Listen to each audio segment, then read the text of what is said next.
Lesson 90 in A Course in Miracles. For this review, we will use these ideas. Let me recognize the problem so it can be solved. Let me recognize the problem so it can be solved. Let me realize today that the problem is always some form of grievance. Some form of grievance that I would cherish,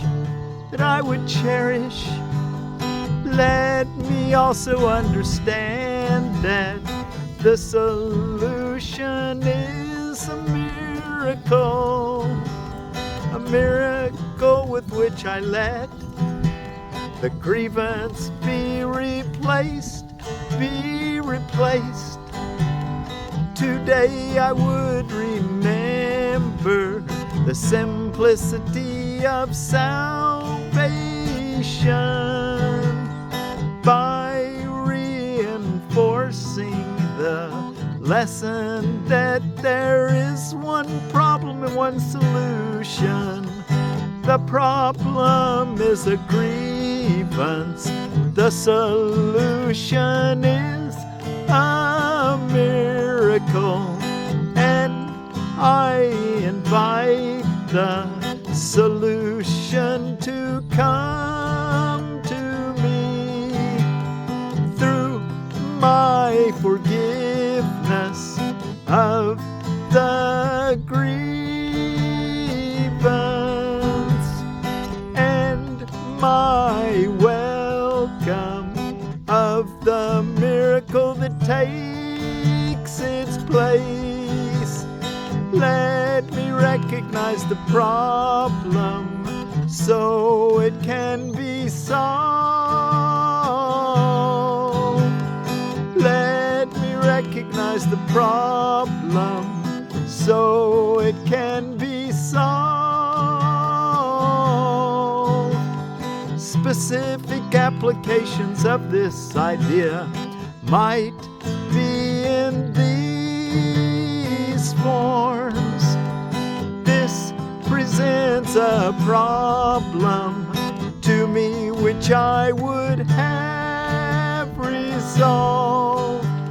The miracle behind this grievance will resolve it for me.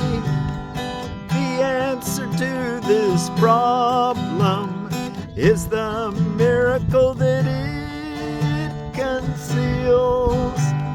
Let me recognize the problem so it can be solved.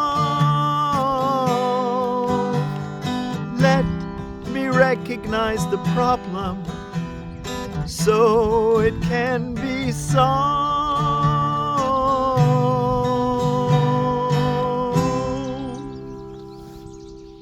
Let me recognize the problem so it can be solved, which is lesson 79 review here on lesson 90.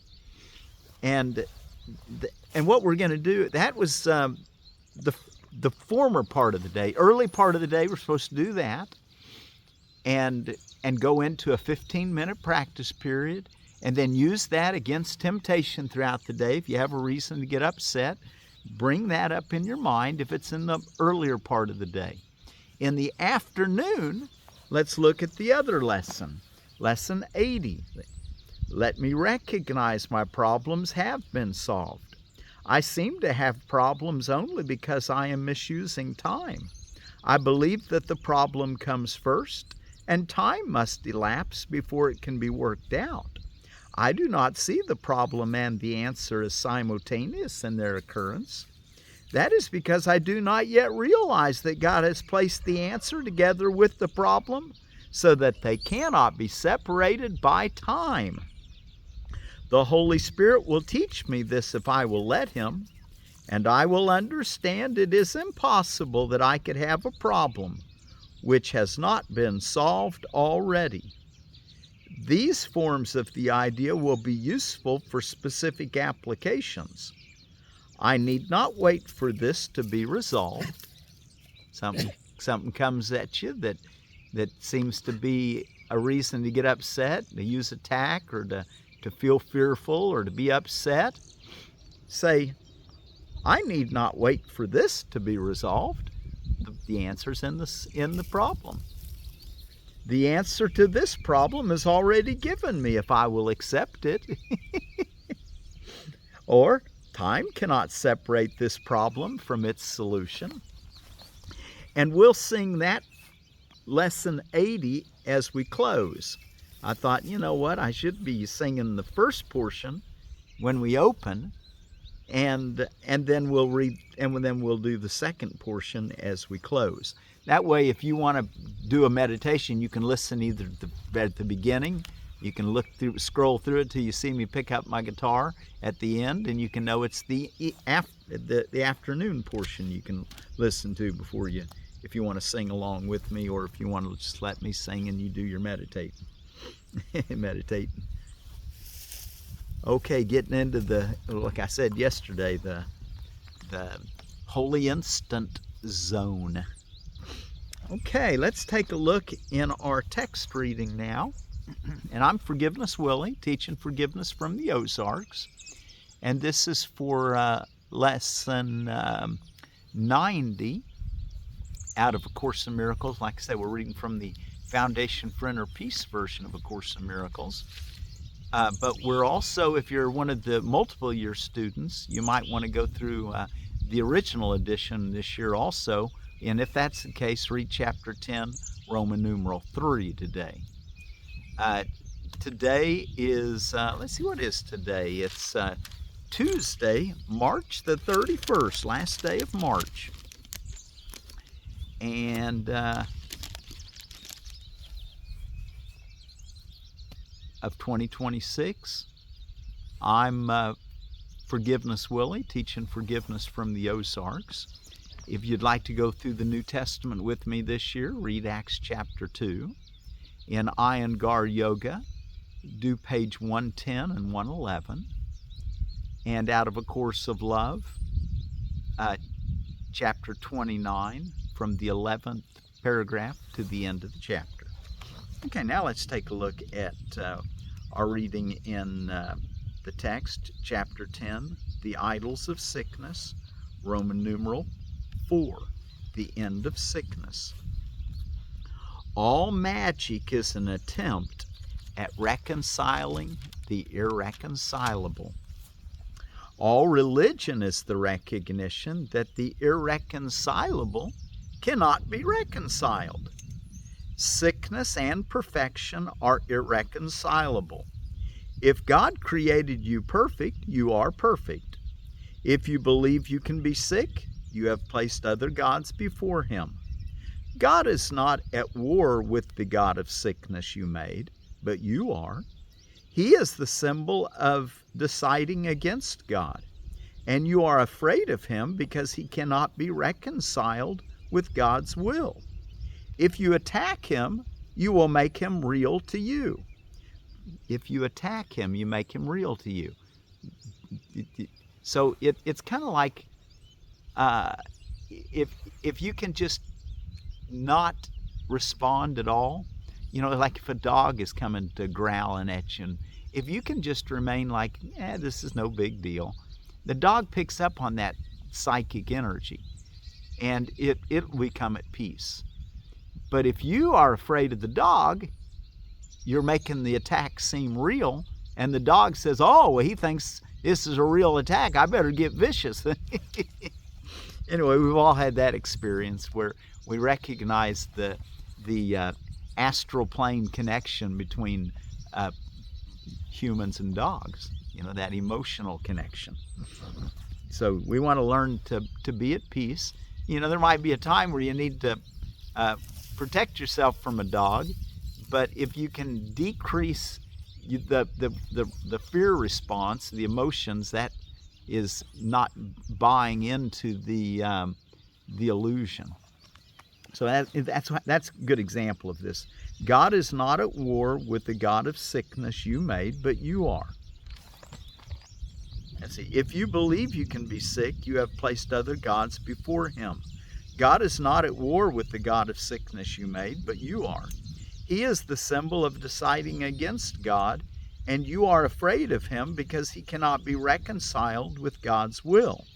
If you attack him, you will make him real to you. Now, that's actually the sentence that I stopped on, talking about the dog. But anyway, it's true. But anyway, if you attack, you're saying, well, that it's really needed. Otherwise, I would be harmed. And what we want to get to is recognizing that we can always use love in every situation, even with the dog. If you attack him, you will make him real to you.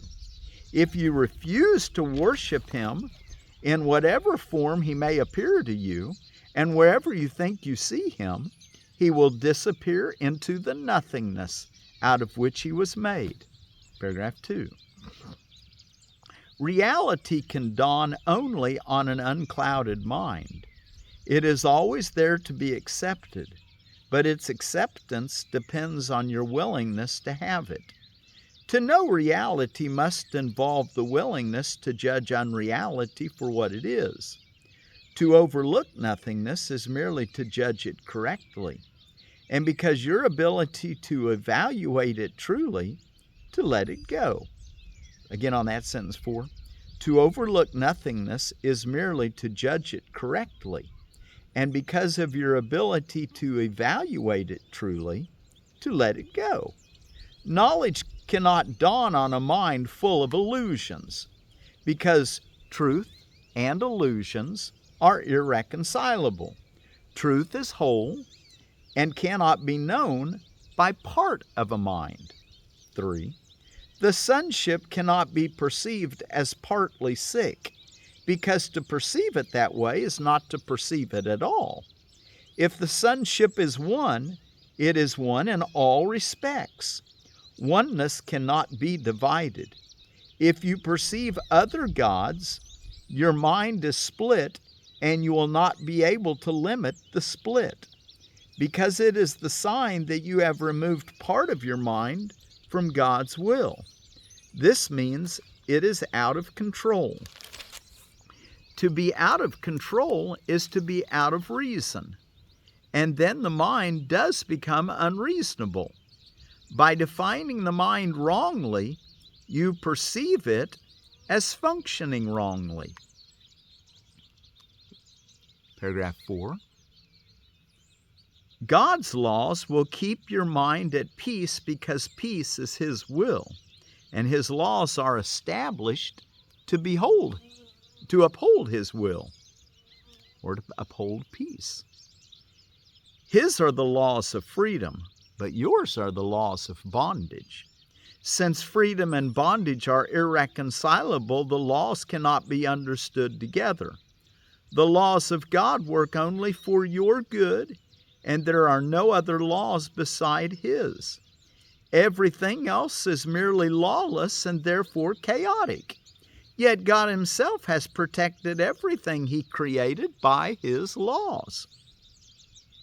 Everything that is not under them does not exist.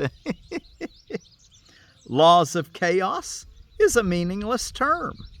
Creation is perfectly lawful, and the chaotic is without meaning because it is without God. You have given your peace to the gods you made, but they are not there to take it from you, and you cannot give it to them. Paragraph 5. You are not free to give up freedom, but only to deny it. You are not free to give up freedom, but only to deny it. You cannot do what God did not intend, because what he did not intend does not happen. Okay, now this is kind of showing us how that our thoughts can form a world that's very, very real, knock on wood. But that doesn't make it real. It'll appear real in this what we call it the third dimension. In this dimension, it'll seem real. But we've got to realize that if it has anything to do with lacks of love, it's an illusion. If it has anything to do with loss of chaos, it's an illusion. If it has anything to do with your invulnerability or your vulnerability, it's an illusion. And that what we want to do is always side with the truth that we are love and everything that we see is love. I am that. Okay, paragraph 5. You are not free to give up freedom, but only to deny it. You cannot do what God did not intend, because what He did not intend does not happen. Your gods do not bring chaos. You are endowing them with chaos and accepting it of them. All this has never been. Nothing but the laws of God has ever been, and nothing but His will ever be. You were created through His laws and by His will, and the manner of your creation established you a creator. What you have made is so unworthy of you that you could hardly want it if you were willing to see it as it is. You will see nothing at all, and your vision will automatically look beyond it to what is in you and all around you. Reality cannot break through the obstructions you interpose, but it will envelop you completely when you let them go. Paragraph 6. And I might, before I read paragraph 6, let me just add to this little idea that even though it seems real in this world that you're going to be hurt if you don't protect yourself, remember that reality is unaffected by your perception of unreality. And to the degree that you can allow unreality to remain unreal in your mind and let it go, you'll see what's truly there. Everything else is a dream. Remember, we've learned that we're safe at home, but we wander in dreams. But we're always safe in God. You start off that last paragraph, you are not free to give up freedom, but only to deny it.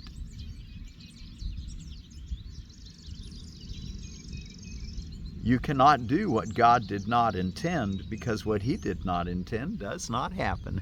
Okay, now paragraph 6. When you have experienced the protection of God, the making of idols becomes inconceivable. There are no strange images in the mind of God, and what is not in His mind cannot be in yours, because you are of one mind, and that mind belongs to Him. It is yours because it belongs to Him, for to Him ownership is sharing. And if it is so for Him, it is so for you. His definitions are His laws, for by them He established the universe as what it is. No false gods you attempt to interpose between yourself and your reality affect truth at all. Peace is yours because God created you, and He created nothing else. Everything He created is you. Paragraph 7. The miracle is the act of a Son of God who has laid aside all false gods and calls on His brothers to do likewise. There's a definition of a miracle, the act of love. The miracle is the act of a Son of God who has laid aside all false gods and calls on His brothers to do likewise. It is an act of faith because it is the recognition that his brother can do it. It is a call to the Holy Spirit in his mind, a call that is strengthened by joining. It is a call to the Holy Spirit in his mind, a call that is strengthened by joining. Because the miracle worker has heard God's voice, he strengthens it in a sick brother by weakening his belief in sickness, which he does not share. The power of one mind can shine into another because all the lamps of God were lit by the same spark. It is everywhere and it is eternal. You are everywhere and you are eternal. You can see your spark of God that you are in everyone. Let's get in the habit of seeing the spark until we can see the great rays. Last paragraph, 8. In many, only the spark remains, for the great rays are obscured. Yet God has kept the spark alive so that the rays can never be completely forgotten. If you but see the little spark, you will learn of the greater light, for the rays are there unseen. Perceiving the spark will heal, but knowing the light will create. Yet in the returning, the little light must be acknowledged first, for the separation was a descent from magnitude to littleness. But the spark is still as pure as the great light, because it is the remaining call of creation. Put all your faith in it, and God Himself will answer you. Okay, let me recognize the problem so it can be solved. Let me recognize my problems have been solved. Okay, let's see. Let's take a look at what's going on around the world today. I'm trying to get things set up to where I'll be prepared in a moment to sing our last song. In Jainism, it's Mahavir Jayanti Day, the birth of Lord Mahavira. It's also Lent for the Western Christians. Holy Tuesday, they call it. This is Passion Week. Jesus is teaching in Jerusalem today, recorded in the Bible on Holy Tuesday. The Great Lent continues for the Eastern Orthodox Christians. Hydesville Day, spiritualism, the birth of modern spiritualism, Hydesville Day. And Terry's Day, International Day of Prayer for the Vulnerable, Terry's Day. And out of holidays and observances, I also found Anesthesia Tech Day, Caesar Chavez Day. Need to learn to practice forgiveness, don't we? Dance Marathon Day, Transfer Day in the Virgin Islands, Eiffel Tower Day, International Hug a Medievalist Day, International Transgender Day of Invisibility, Apers Day, Bunsen Burner Day, Clams on the Half Shell Day, Crayon Day, Farm Workers Day, Prom Day, She's Funny That Way Day, Tater Day, and World Backup Day. Back up those important files. And then out of edible landscaping, we've got the powder blue blueberry, a Vaccinium coriumbossum, also known as the old name was ashy. I've even heard it called vigatum. So all three of those are the coriumbossum as I understand it. And the powder blue blueberry out of edible landscaping says southern type blueberry, late large powder blue fruit, fine distinct taste, height 5 to 6 feet in the north, 8 to 12 feet in the south, space 6-foot circles in zone 6 and 7, and 8-foot circles in zone 8. Powder blue is adaptable to different soil types and long-lived. Powder blue's leaves are very ornamental, ripens in late August in our area. Fruits can stay on the bush until the fall. Native zone 6 through 9. And, yesterday we talked about making sure your soil's about an acidic, about a 5, where most garden crops are like slightly acid, 6.5 to 7, even neutral. But blueberries must, if you build you a little area, the size of your blueberry, and put a berm of dirt around it to hold the water in when you water it, make sure what's inside that berm has been acidified, either immediately with vinegar or long-term acidification.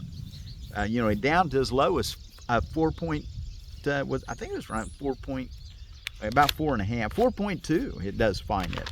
4.2 to 5.5, where about 5 is ideal. And then since you're going to be making it acidic anyway, you can plant some American ginseng at the base, because it takes years for it to mature. You can kind of take care of it there at the base of your, it's an understory plant, would do well in the right location underneath your blueberries. But your American ginseng, the Panax quinquefolius, and the Chinese ginseng, the Panax shinseng, they both have the same medicinal qualities, and they can be grown from seed, and usually are done so. You've got it takes about 18 months, has to be planted in the fall, and it'll finally come up as much as 18 months later. So there's probably we probably need to do some science, some study to make sure we can get our seeds to sprout. But they're worth a lot, and they're valuable, and they're kind of in danger. Used to be lots of them in North America, but because of the value of them, they've been disappearing.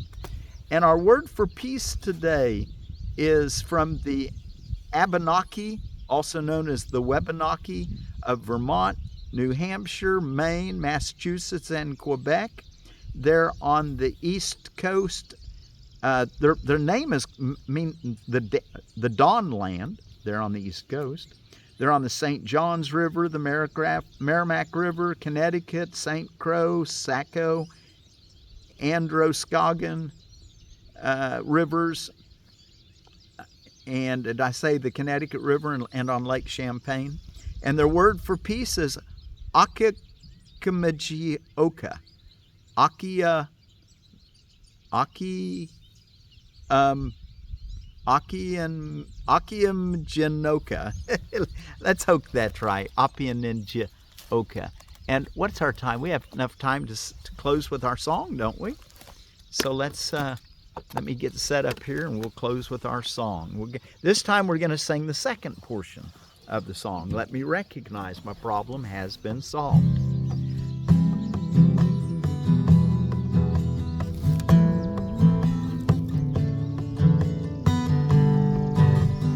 Let me recognize my problems have been solved. I seem to have problems only because I am misusing time. I believe that the problem comes first, and time must elapse before it can be worked out. I do not see the problem and the answer as simultaneous in their occurrence. That is because I do not yet realize that God has placed the answer together with the problem, so that they cannot be separated by time. The Holy Spirit will teach me this if I let Him, and I will understand it is impossible that I could have a problem which has not been solved already. Let me recognize the problem so it can be solved. These forms of the idea will be useful for specific applications. I need not wait for this to be resolved. The answer to this problem is already given me if I will accept it. Time cannot separate this problem from its solution. Let me recognize my problems have been solved.